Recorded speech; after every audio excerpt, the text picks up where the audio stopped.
Hey, it's Mike, your host of Craft Beer Storm. How are you? Hope your Friday's going well. We got craft brew news today, and that is the news of the week, the drama. Who's buying who, how much beer has been sold in 2019, restructuring, all kinds of stuff. But we got these stories for you. But first, hey, if you haven't had a chance, go on iTunes or whatever platform you're listening to us on. Give us a rating, give us a review. That helps us tremendously. There's algorithms. They see if there's more people subscribing, reviewing. It just gets us up in the rankings, and more people see us. And we get the news about craft beer out to more people, educate people. Okay, so craft beer news of the week. Courtesy of BrewBound, www.brewbound.com. Great source for information. First story, off-premise beer sales top $37 billion in 2019.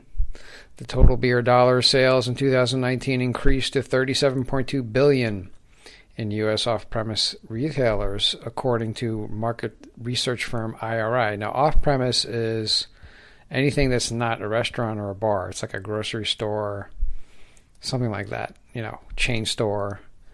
So that's $37 billion in just off-premise sales. I mean, on-premise sales, I'm not sure what it is. It's probably, another $30 billion or $37 billion. Who knows? There's a lot of beer that gets consumed in these restaurants and bars. So it's a serious industry. Market research firm Nielsen reported that total beer, FMB and cider dollar sales in the U.S. grew 3.4% to $39.6 billion, while volume sales increased 0.7% for the 52-week period ending December 28th. Now, FMB, what's FMB? It's a flavored malt beverage. It's an alcoholic beverage made from original base containing malt, but then stripped of the malt character and then flavored. So it's like these hard seltzers.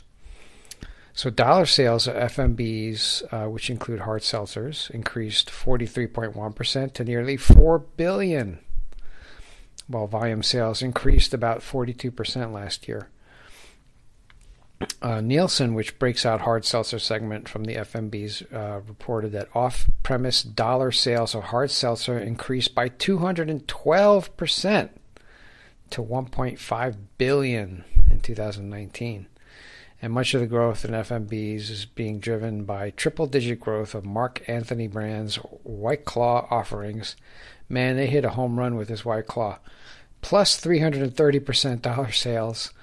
And Boston Beer Company's Truly Hard Seltzer, which is up 180%, according to IRI.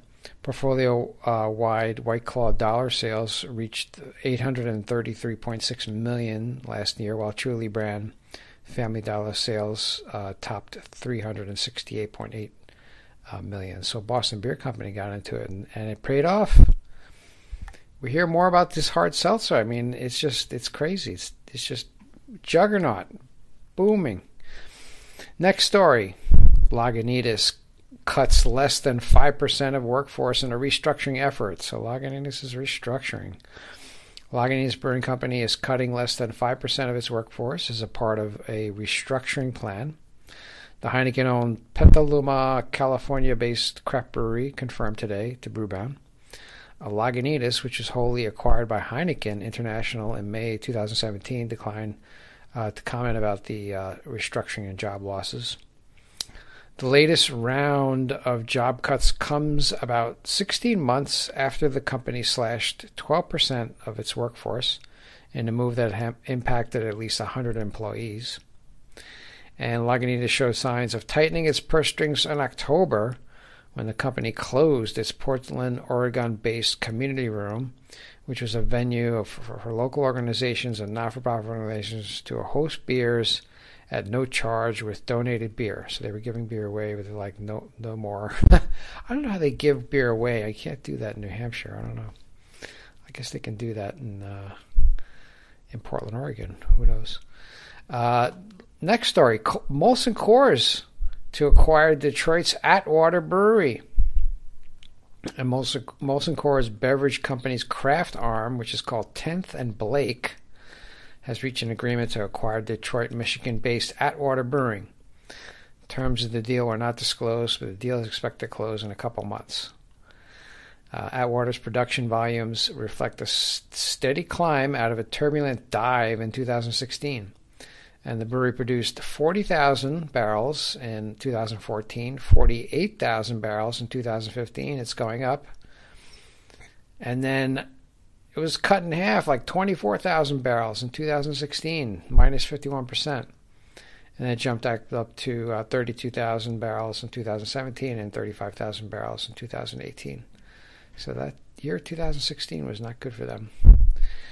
In recent years, the company diversified its portfolio, adding hard seltzers and craft spirits. In 2019, Atwater partnered with NBA Detroit Pistons to collaborate Triple Double, a low-calorie, low-alcohol light ale. And 10th and Blake, which is owned by Coors, includes the Jacob Leinkugel Brewing Company, AC Golden Brewing Company, St. Archer Brewing Company, Terrapin Beer Company, Hop Valley Brewing Company, and Revolver Brewing. So there you go. Molson Coors is acquiring more breweries in their 10th and Blake division. You know, these guys have a lot of money and they're just buying these breweries.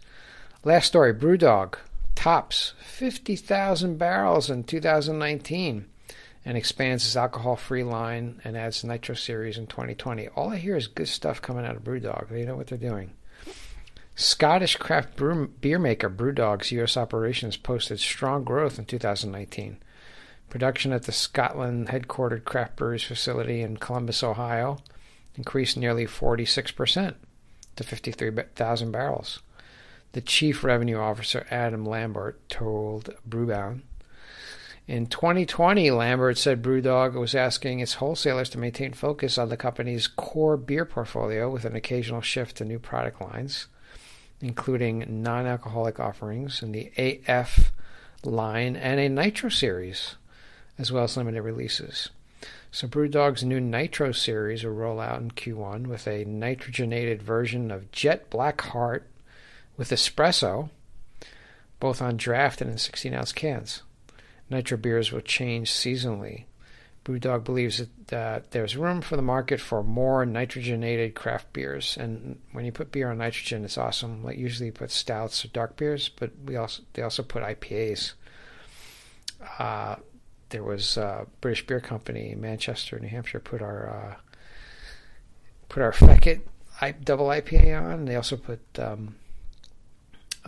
another one of our IPAs on, Outer Limits, with Galaxy hops, and you put that stuff on nitro and it just releases all those great aromas and it's delicious, man. So there goes BrewDog with nitrogenated beers.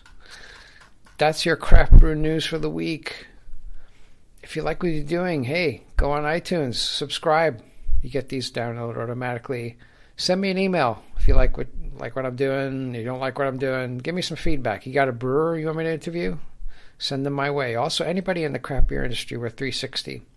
I'm reaching out to a lot of breweries and people around the world, pretty much, and they're agreeing to come on. We might get somebody from Australia. I was emailing them today who's involved with Australia beer. Which, why not? It's across the world. But, hey, beer is all over. And it's good stuff. So, have a great weekend. Go visit your local craft brewery. Support them. Take care.